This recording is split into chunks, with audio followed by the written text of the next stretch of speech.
now. There is no reason that we should even think for a second that these Epstein files don't have something that might implicate them. A lot of Nigel Farage has mentioned multiple times, I'm not in the Epstein files. Nigel Farage has mentioned multiple times, so is his party treasurer, Nick Candy. People can go and investigate. But if people think that we're getting a clean government with reform, I think that that is for the birds. That is not what the country is asking for. They may be doing well because of protest votes, but we need to start having an honest conversation about how we can get a proper government.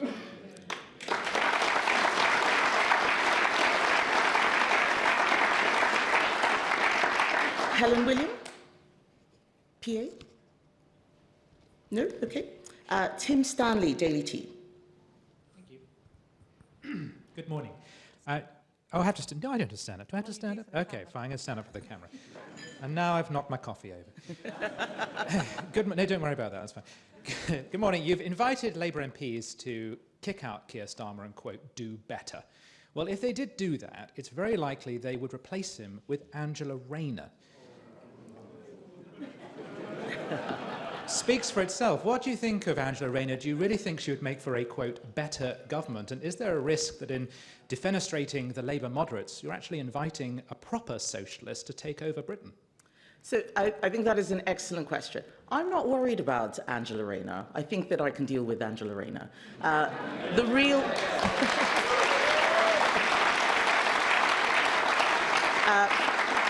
But you've hit upon something that is crucial. It doesn't matter who they change leader to, it's still going to be a Labour person. What we need them to look at is the mistakes that they've been making and how they can fix that. Whoever it is that they pick has to acknowledge that a lot of mistakes have been made. The country is not crying out for socialism. The country is crying out for competence and fixing the economy, putting money in people's pockets. Businesses are crying out for relief. They want the government to get the boot off their necks. It is not a coincidence that Labour MPs can't get into pubs and hairdressers at the moment. That is not because they're crying out for more socialism. What we want to see is them putting the British people back at the forefront of their minds. They're not thinking about any of the people out there right now. They're just thinking about themselves. So let's stop talking about Angela Rayner or West Streeting. Let's start talking about the people out there. That's what I'm worried about.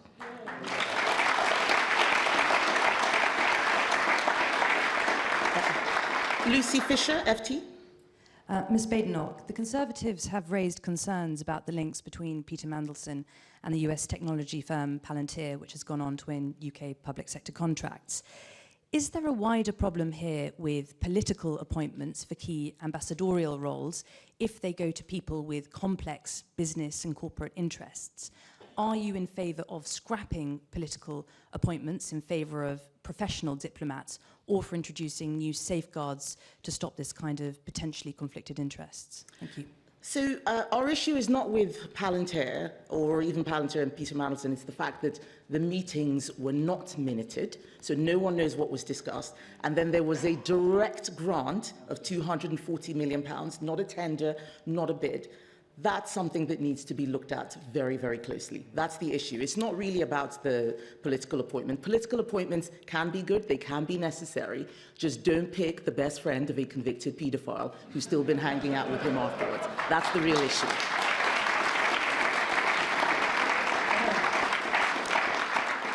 Max Kendix, The Times.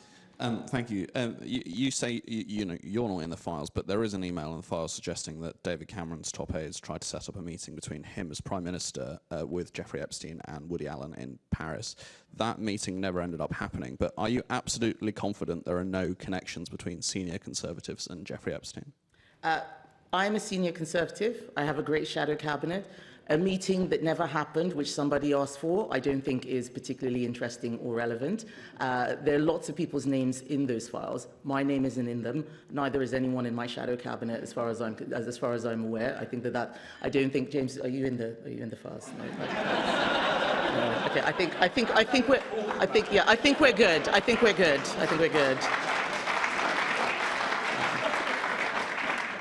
Martin Beckford, The Mail. Thank you. I'm just wondering, what did you make of the police telling the government last night not to publish documents that they say might undermine their investigation into Peter Mandelson? Are you concerned that this might let Keir Starmer off the hook? Thank you. So, it's a very interesting question.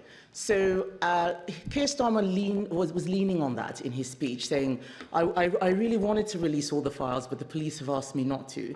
He did not want to release the files. I asked him in September. He had plenty of time. He didn't release them. It wasn't until we used a parliamentary mechanism called a humble address that he realized that he couldn't get his MPs to back him, that he was forced to release the files. Now, the police have said that they don't want things released that may prejudice their case. I think that is fair enough. We're not interested in what Peter Mandelson got up to. The police can investigate that. We are interested in who knew what, when, and how the appointment came to be made. That has nothing to do with the criminal investigation. And if they're so scared, I'm very happy to go into a room and have a look and see myself so that we understand that. The Intelligence and Security Committee is a safe place. They see lots of top secret information all the time. But please do not let Keir Starmer confuse you by telling you that his appointment of a man with his associations with the paedophile was national security or international relations or it's a police investigation. He is hiding. He will do anything and everything he can to stay in office, and he is going to use every trick in the book. Do not buy it. He's been got banged to rights, and we need to make sure that the truth comes out and everything that went on is exposed. Yeah.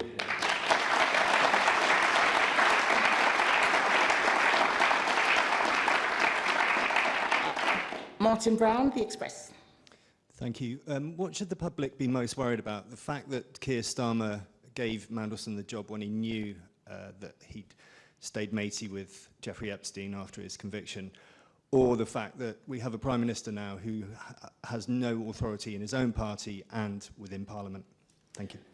Martin, I think it's both. This is why I'm making that offer to Labour MPs, that those of you who think this is untenable, and many of them do, I saw their faces at Prime Minister's questions. They looked sick as they were listening to him confess that he always knew. They know that there is a problem.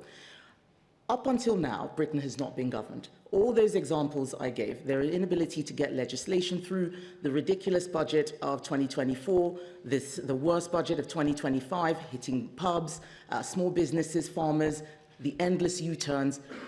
He hasn't been able to govern even during his supposed honeymoon period. There is no way he's going to be able to govern now. That is a serious problem. That is what I'm trying to draw attention to. That as salacious as all these details about Jeffrey Epstein and Peter Mandelson may be, we need to really think about what matters, what is happening to our country while these unserious people are dancing around the key issues and clinging to power in Downing Street, or whatever you might call it, because as you say, they are in office but not in power.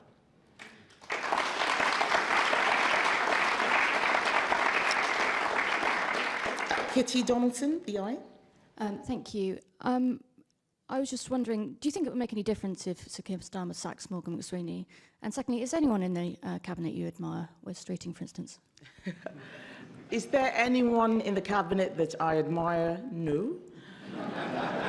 Some of them are better than others. I think Shabana Mahmood is someone who shows that she's better than her colleagues. I doubt that they will ever let her have a go, but I think that she is at least honest about the problems that the country is facing and doesn't pander. Sorry, what was the beginning of your question? Would it make any difference if he sacks Morgan McSweeney? I think to some extent. I think that what has happened is so serious. Someone should go for it. Someone needs to take responsibility. That's why we asked for the files to be released. It's not so that we can read lots of juicy gossip about Mandelson. It is so that we know who took that decision and when, because it embarrassed our country on the international stage. It made us weaker from a national security perspective. It left us exposed. Someone needs to take responsibility. And all we're hearing from Keir Starmer is, Peter Mandelson lied to me. They're trying to put it all on Peter Mandelson. It is not all on Peter Mandelson. It is also on Downing Street. And I think that if it's not Keir Starmer, then it should be Morgan McSweeney. Both of them have a lot to answer for, and both of them are hiding.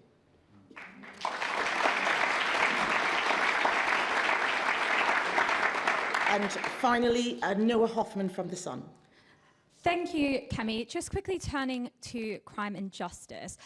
A jury has acquitted 6 Palestine Action activists who mounted a raid on an Israeli defense company's factory. There are now some questions over potential tampering with the jury. You want to put out a strong message about criminal damage. I was wondering what you make of this situation and what actions you plan to take, if any, in response to it. I believe you're talking about the case where a police officer's spine was broken. I think it's absolutely disgusting. I think that we have police officers and so many others who put themselves on the front line, and for people to attack them so viciously in that way and get away with it, that sends a very, very bad message about criminal activity, about our justice system. There should be an appeal. I think it needs to be looked at again. I haven't heard the allegations about jury tampering, but if we are a country where you can break the spine of a police officer and get away with it, then we are in serious trouble. And what I want to hear is what the government is going to be doing about it. And right now, they're not doing anything about it. They're not saying anything about it because they're all trying to delete their emails and worried about who's going to be caught in this scandal. This is what I'm talking about, that there's so many things that are being degraded. I have said that a lot in our country is broken. Our country is not broken, but a lot is. The politics is broken.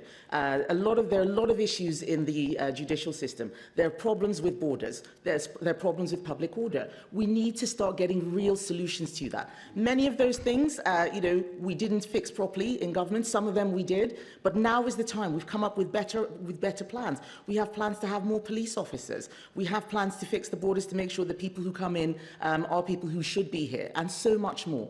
That's what I want us to be talking about. And people can disagree with what we're offering, but at least let's talk about the real issues. Instead, we're talking about whatever new milestone Keir Starmer has cooked up in the morning and what he may or may not have said to Peter Mandelson. Britain is not being governed. I think it is time that we get serious and get back to business. Thank you, ladies and gentlemen.